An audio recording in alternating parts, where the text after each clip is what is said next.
পুজো উপলক্ষে গল্পাড্ডার বিশেষ উপস্থাপনা। ভালোবেসে সুখী নিভৃতে যতনে। Off white jeans, sky blue top, খোলা চুল আর নাকে একটা সিলভার সানিয়া মির্জা রিং, সঙ্গে নুড মেকআপে নিজেকে সাজিয়ে হালকা চুল এলোমেলো করে আনার মেকআপ লুক। 2 ঘন্টার পরিশ্রম। কি মনে হচ্ছে বল, প্যান্ডেল হপিংয়ের জন্য একেবারে রেডি তো? গোলাপি সিকুইনের শাড়ির সঙ্গে সিলভার ব্লাউজ পরা অনামিকা কলকলিয়ে উঠল। সারা বছর ধরেই তো জিন্স পরিস, আজকের দিনেও সার্বজনীন পোশাকটাকে ছাড়তে পারলি না? তোর মতো আঁচল লুটিয়ে পুরুষদের বেচারা কমজোরি হৃদয়গুলোকে আর রাস্তার ধুলোয় লোটাতে চাই না রে। আমার জন্য সার্বজনীন জিন্সই ভালো। কানে তো দেখছি 2 কিলো ঝুলিয়েছিস, এটা আবার কোন স্টাইল? ফেরার সময় কানগুলো আস্ত থাকবে তো? যা যা বাজে বকিস না। 2 কানে ছোট ছোট ডায়মন্ড টপ পরে জীবন কাটিয়ে দিলি, তুই আবার কানের দুলের কি বুঝিস রে? এগুলো দেখে ভারী মনে হয়, আদতে খুবই হালকা। বাদ দে, সে তো চেহারা দেখেই বোঝা যাচ্ছে কত হালকা। কিন্তু অভিক, সুমেধ, জুবিন, তর্ক এরা তো এখনো এলো না রে। জুবিন ওর বোলরোটা আনছে নাকি ইকো স্পোর্টস? আর মালগুলো কখন আসবে রে? আমরা বেরোবো কখন? দেখতে দেখতে তো 7টা বাজতে চললো। আহা, তর্ক আবার কি রে? বিদ্যুৎ বলতে পারিস না? আসবে আসবে, এক্ষুনি চলে আসবে। আসলে সব কটা মাঞ্জা মারছে, অষ্টমীতে ঝিঙ্কু মামনি দেখতে হবে না? তার মধ্যে 2-1টা যদি পটে যায়, বুঝতেই তো পারছিস, পুজো শর্টেড। কি যাতা। তা বিদ্যুৎকে তর্ক বললে তোর আবার কবে থেকে গায়ে লাগছে?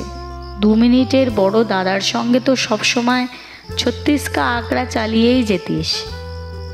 সেই কোন ছোট থেকে দেখছি, বালিশ, ঝুলঝাড়ু, ঘর মোছার নেতা, কোনো কিছুই তো তোদের হাত থেকে রেহাই পেত না। পুরনো কথা টানিস কেন? আজকাল আর ওসব করি না, বুঝলি? একে বেচারা বাড়ি ছেড়ে হোস্টেলে পড়ে আছে, তার উপর ফোন করে বলে আলুর জল, জলের ডাল আর মাছের আঁশ দিয়ে নাকি ভাত খায়। ওদের হোস্টেলের সামনে নাকি একটা ভালো রেস্টুরেন্টও নেই। কোনো মানে হয় বল? ইঞ্জিনিয়ারিং পড়তে গিয়ে এই কি উৎপাত। আমি এদিকে ঘরে বসে ঠুসছি, মাঝে মধ্যে বড় খারাপ লাগে। আহারে নেকু মামুনি আমার, দাদার প্রতি এত প্রেম কোথায় লুকিয়ে রেখেছিলে বাছা আমার? কিরে, তোরা কই গেলি? আমরা কিন্তু অনেকক্ষণ এসে গেছি। ভেতর থেকে কমলিকার ঝংকার ভেসে এলো। সে তো দেখাই যাচ্ছে কে কতক্ষণ আগে। তাড়াতাড়ি বেরো, আর কত সাজবি? এত সাজলে তোদের কিন্তু পেদনি লাগবে এবার। রাস্তার হ্যান্ডুগুলো একদম তাকাবে না। আবার তোরা বাজে বকা শুরু করেছিস। আমরা কারুর জন্য সাজি না, নিজেদের জন্য ছাড়া। কাজেই স্পিকটি নট। বলতে বলতে কমলিকা চোখে বিদ্যুতের ঝিলিক তুলে বাইরে বেরিয়ে এলো। সঙ্গে সঙ্গে তর্কের নিঃশ্বাস বন্ধ হয়ে গেল। কি মারকাটারি সুন্দরী লাগছে কমলিকাকে। এত সুন্দর কবে হলো? এই সেদিনে তো বোনের জন্মদিনে এসেছিল, সাক্ষাৎ উড়ন্ত পেঁচি লাগছিল। মুচকি হেসে বিদ্যুৎ বলল, কি রে পেঁচি, আজ তো একটা শাড়ি পরতে পারতিস। ফালতু বকবি না। আমি শাড়ি পরবো কি না সেটা আমার ব্যাপার। নিজে তো শুধু পাঞ্জাবি পরে লপ চপাচ্ছিস। ক্ষমতা থাকলে নিচে জিন্সের বদলে ধুতি পরে দেখা। তর্ক করুণ মুখে বলল, আমি রেডিমেড ধুতি কিনেছিলাম রে, কিন্তু শেষ মুহূর্তে। যাই হোক, চল চল, এমনিতেই অনেক দেরি হয়ে গেছে। জুবিন গাড়িটা কমলিকাদের কমপ্লেক্স থেকে খানিক দূরে পার্ক করেছে। বিদ্যুৎ বলার সঙ্গে সঙ্গে অভিক, সুমেধ সেদিক পানে হাঁটা লাগালো। ওদের পিছনে সুন্দরী কমলিকা, আর সব শেষে শাড়ি সামলে অনামিকা। জানলার ধার ওর বরাবরের ফেভারিট।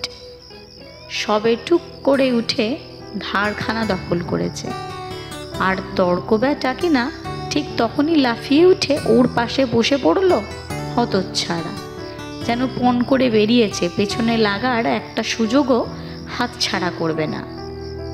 ওকে সত্যিই প্রমাণ করার জন্যই বোধহয় তর্ক বলে উঠল, কি মামনি, সানিয়া মির্জাকে কোত্থেকে ধার করলি? বেড়ে লাগছে কিন্তু। আমার বয়ফ্রেন্ড দিয়েছে রে পুজো স্পেশাল গিফট। আমায় নাকি এরকম নোজ রিং পরলে ফাটাফাটি লাগে। সামনের সিট থেকে অনামিকা কলকলিয়ে উঠল, ইস, তুইও প্রেম করছিস কমলি? কই, আমায় জানাসনি তো, আমি না তোর বেস্ট ফ্রেন্ড? ভালো লাগলে অবশ্যই লাইক করুন, শেয়ার করুন, সাবস্ক্রাইব করুন। আপনাদের একটা লাইক, একটা শেয়ার আমাদের ভালো কাজ করার খিদে অনেকটা বাড়িয়ে দেয়। সবশেষে পাশের বেল আইকনে ক্লিক করতে যেন ভুলবেন না, তাহলে গল্প দেওয়ার সঙ্গে সঙ্গেই নোটিফিকেশন পৌঁছে যাবে আপনাদের কাছে। Stay tune.